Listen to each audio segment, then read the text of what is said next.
Mir hat das Ende wirklich gut gefallen. Hallo und willkommen zu meinem Review von Recovery of an MMO Junkie Episode 10. Wir sind hier bei der letzten Folge von diesem wirklich genialen Anime angekommen. Angeblich soll ja nächste Woche noch ein OVA rauskommen. Ich glaube, es war nächste Woche. Und wenn es wirklich der Fall ist, dann werde ich das auch reviewen. Und es könnte sogar meine Meinung zu dem Anime und zu dieser letzten Folge nochmal verbessern. Ich muss sagen, das, was mich irgendwie ein wenig stört, ist, dass sich die beiden nicht komplett näher gekommen sind. Was ich mir mit der letzten Folge erwartet habe, war eigentlich, dass sich die beiden in dieser Folge küssen. Dass da ein Kuss vorkommt zwischen den beiden, das war so meine Erwartungshaltung zu dem Ganzen. Aber wenn man sich die ganze Folge anschaut und wie Moriokas Charakter ist und wie Sakurais Charakter ist, dann war das, denke ich mal, rückblickend eigentlich schon ganz okay und vollkommen in Ordnung. Denn die Episode hat ja auch einige Momente, eigentlich der ganze Anime hat eben solche Momente, die mich immer und immer wieder zum Lachen gebracht haben. Immer wieder zum Schmunzeln gebracht haben, vor allem diese Folge. Und ihr könnt mir gerne eure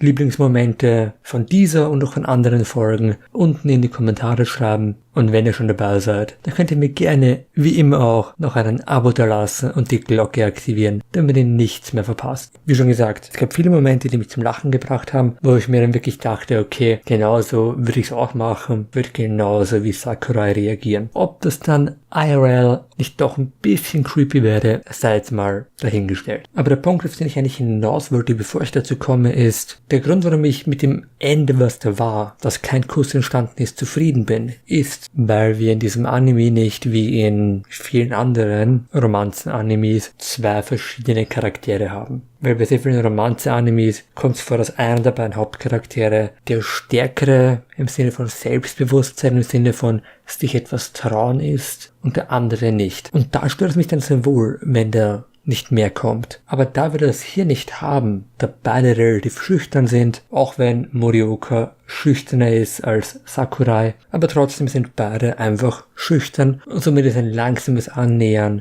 einfach vollkommen in Ordnung. Und es hat sogar gepasst. Ich habe dann darüber nachgedacht nach dem Ende der Folge, bin dann eigentlich drauf gekommen, dass so ein Küssen zwischen den beiden, ein Kuss, einfach viel zu schnell gegangen wäre. Ich hoffe halt für das OVA, dass man einfach einen Schritt in die Zukunft macht, vielleicht 1-2 Monate in die Zukunft und zeigt, wie die beiden ein Paar sind, wie sie beide gemeinsam in einer neuen Wohnung leben, vielleicht in seiner Wohnung leben, wo sie beide ihre PCs stehen haben, was wir auch in der Folge sehen, dass sie auf seinem PC ist und es gar nicht erwarten kann, Lilly zu sehen, hautnah, weil sie dreht den PC auf und man sieht dann eben Lilly und sie ist ganz überglücklich und das wäre eben auch ein Moment, wo sich die beiden eben näher kommen und man merkt bei Sakurai, er versucht sich bei jeder kleinen Sache einfach zu entschuldigen. Er will mit dem Mauszeiger wohin fahren, aber sieht ihre Hand da. Ihm fällt es im ersten Moment nicht auf, weil Macht der Gewohnheit, Maus nehmen und entschuldigt sich. Und das waren eben so diese lustigen Momente, die ich meine. Die ganze Situation mit dem Trockner war auch noch recht lustig, wo sie eben dann am Anfang aus dem Bad kommt und ihn fragt, wo sie denn ihre nassen Sachen, die durch den Regen nass wurden, hingeben kann und er meinte in den Trockner und sie, oh mein Gott, ich habe Angst, dass er meine Unterwäsche sieht, stürmt rein, haut sie alle in den Trockner und drückt einfach irgendeinen Knopf. Zumindest hat es so für mich gewirkt und ich hatte echt die Panik in dem Moment, dass sie vielleicht den falschen Knopf drückt und irgendwas passiert. Das habe ich mir wirklich sowas von erwartet, dass das kommt. Was ihm auch noch so extrem genial war und ich weiß, das ist jetzt mehr eine Aufzählung, aber ich finde das für diese Folge einfach angebrachter, weil ich habe davor jetzt meine Gedanken gesagt und erwähne jetzt einfach mal, was mir in dieser Folge einfach gut gefallen hat.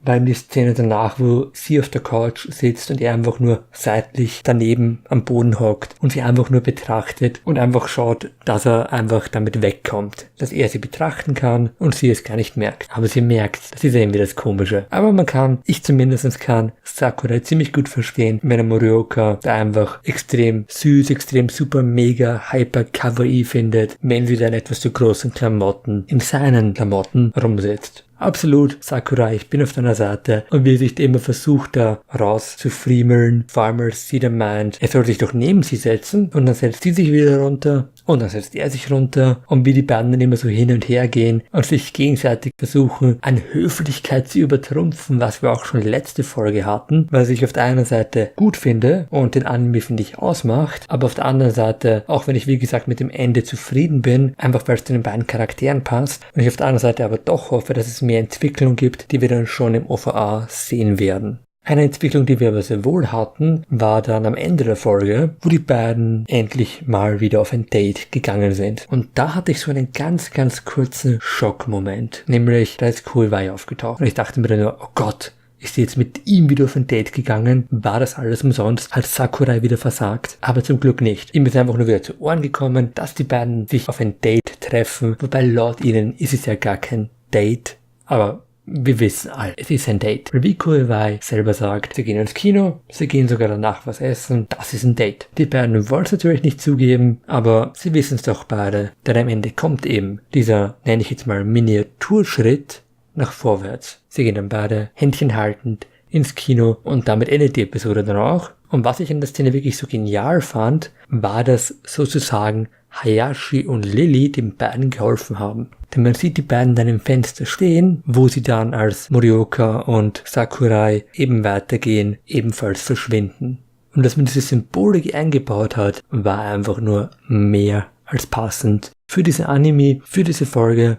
Denn es zeigt wirklich die Recovery eines MMO Junkies in ein neues Leben, wo sie auf der einen Seite ihr Online-Spiel hat, Fruits de Mer, und auf der anderen Seite aber auch eine neue Beziehung oder eine neue Möglichkeit für eine Beziehung. Und das beides integrieren kann, ein neues, echtes Leben haben kann. Und deshalb bin ich schon umso mehr gespannt, was da in dem möglichen OVA auftauchen wird. Aber auch mehr Freude und mehr Freunde durch das Online-Spiel. Na gut Leute, das war's mit dem Review. Danke fürs Ansehen. Wenn euch das Video gefallen hat, dann lasst doch noch gerne einen Daumen nach oben da, sowie einen Abo, falls ihr das noch nicht getan habt. Vergesst nicht, die Glocke zu aktivieren, damit ihr nichts mehr verpasst und sofort benachrichtigt werdet, wenn ein neues Video rauskommt. Und wir sehen uns beim nächsten Mal.